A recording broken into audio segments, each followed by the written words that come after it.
itlog, tapos Shanghai toyo. Then, chideng, kimchi. Yun. Shanghai toyo.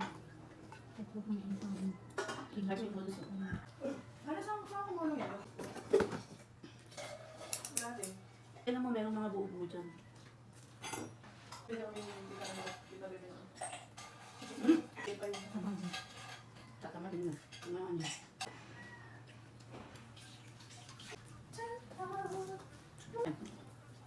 Ay, nanggigigil ako dito sa langaw.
Madali na. Sorry. Diba, dinala namin ito. Wala akong kalaman. Yung ano, parang tinatanggap ka ng tiyan. Pag nakakain yung tiyan ko ng ulam, kanin mga kapli. Ngayon, tinanong yung tinapay kasi nung tinanong ko yung tinapay parang hindi siya nagreklamo. Bang. Kasi mapangatan dito. Dito may mga fresh flavor.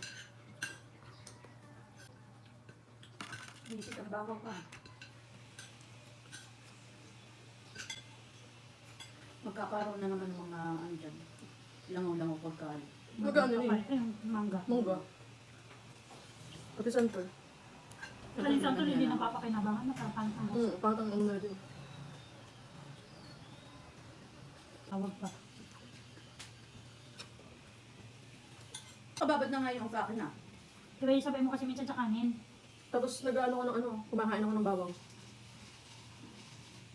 So, ano kaya ng bawang? Gusto ko ng bawang kasi pag pumaano, pagkatapos ng hilo ko.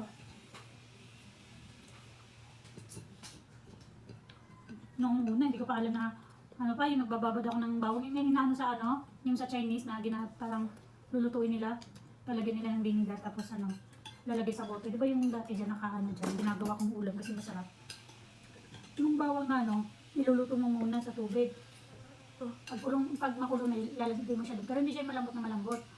Tapos, nung hindi kami nakalipat ng ano, doon sa kabila. Masarap yun.